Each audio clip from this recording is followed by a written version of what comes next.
Break બાદ સ્વાગત છે વીટીવી ન્યૂઝમાં એક મહત્વપૂર્ણ સમાચાર નીટની એક્ઝામને લઈને આવી રહ્યા છે તેના પર નજર કરીએ તો આપણે બતાવી દઈએ દેશભરમાં 12 લાખ વિદ્યાર્થીઓ નીટની પરીક્ષા આપશે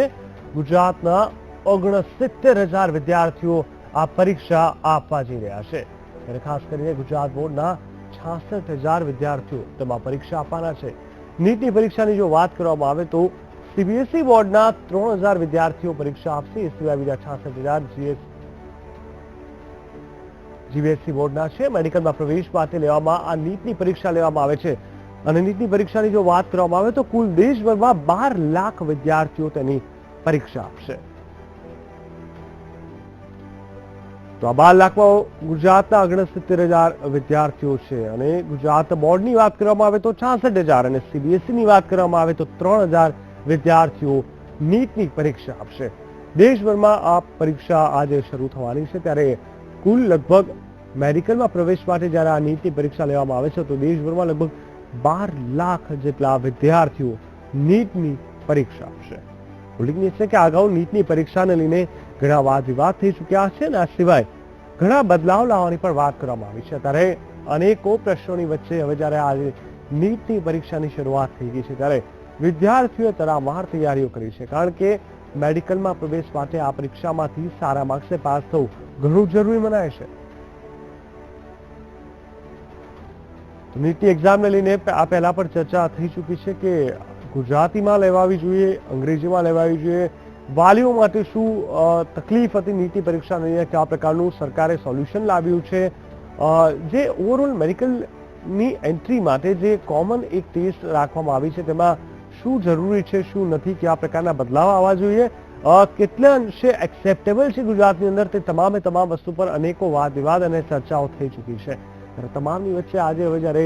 મેડિકલમાં પ્રવેશ માટે નીટની પરીક્ષાની શરૂઆત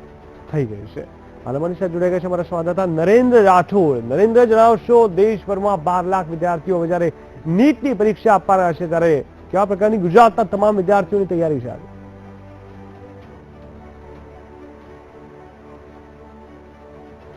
જી આજથી જે નીટની પરીક્ષા છે એનું પેપર લેવામાં આવનાર છે અને 10 વાગ્યાથી આ પરીક્ષા શરૂ થવા જઈ રહી છે તે પહેલા તમામ જે સ્કૂલો કે જ્યાં કેન્દ્રો ફાળવવામાં આવ્યા છે ત્યાં આ રીતનો એક માહોલ જોવા મળી રહ્યો છે તમામ જે પેરેન્ટ્સ છે તે અહીંયા આવી રહ્યા છે અને વિદ્યાર્થીઓ જે છે એ પરીક્ષા આપવા માટે અંદર જઈ ચૂક્યા છે વિદ્યાર્થીઓની તમામ ચકાસણી બાદ અંદર જવા દેવામાં આવી રહ્યા છે કારણ કે કોઈ પણ પ્રકારની ગેરરીતિ કે એ રીતના જે બનાવો બનતા હોય છે એ બનાવો ના બને એ માટેની તૈયારીઓ બોર્ડ દ્વારા કરવામાં આવી છે અને સીબીએસઈ બોર્ડના જે ઓફિસર્સ છે એ તમામ જે સીબીએસઈ કેન્દ્રો આપવામાં આવ્યા છે ત્યાં પહોંચી ચૂક્યા છે અત્યાર સુધી જે 12 સાયન્સ પછી પ્રવેશ માટે જે મેડિકલ અને ડેન્ટલમાં પ્રવેશ માટે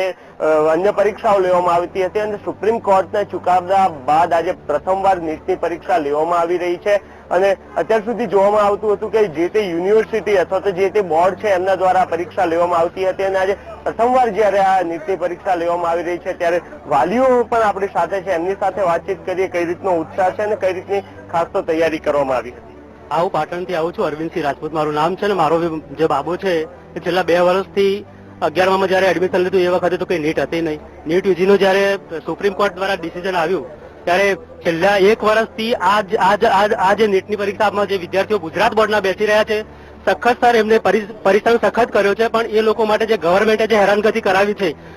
એનો કઈ અહીં વિકલ્પ જ નથી 2 દિવસ પહેલાનું ડિસિઝન પણ આપને હાઈકોર્ટનું ખબર હશે યાર કે પ્રોરેટા એમને રદ કર્યો છે 95% લાવવા છતાં પણ વિદ્યાર્થીઓ ડિપ્રેશનમાં છે કેમ કે સિલેબસ એમનો પૂરેપૂરો એમને મળેલો નથી અગાઉ ખાસ તો લેવામાં નથી આવતી આજે પ્રથમવાર લેવામાં આવી રહી છે ખૂબ વિરોધ પણ થયો હતો કે લેવામાં ના આવે તો જે જૂની પ્રણાલી છે એ પ્રમાણે જ લેવામાં આવે તો આ બાબતે કઈ રીતની ખાસ તૈયારી વિદ્યાર્થીઓ એના માટે કરી છે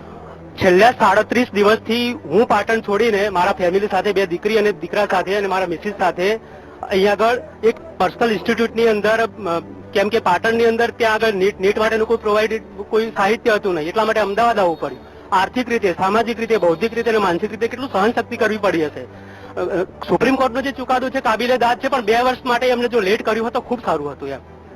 વાલીઓ એ બાબતે અલગ અલગ મત ધરાવી રહ્યા છે અન્ય પેરેન્ટ્સ છે એમની સાથે વાતચીત કરી કારણ કે જયારે 12મા ધોરણની અને તેને લગતી જે પરીક્ષાઓ હોય છે ના માત્ર વિદ્યાર્થીની પરંતુ વાલીઓની પણ પરીક્ષા હોય છે, એવો પણ ખૂબ તૈયારી કરતા હોય છે. કઈ રીતની ખાસ તૈયારી હતી અને આજે હવે વિદ્યાર્થી પરીક્ષા આપવા જઈ રહ્યા છે, શું કઈ કહેશો? મારી બેબી જાહ્નવી ઉપાધ્યાય, એણે લગભગ ગયા વર્ષે ફરી એકવાર નીટ આપી હતી, પણ એમાં સફળતા ન મળી. ફરીથી આખું વર્ષ એણે ડ્રોપ લીધો. આ વખતે ફરી આપી રહી છે. અમે તો એના માટે બહુ મહેનત કરી છે. ભગવાન એને સફળતા આપે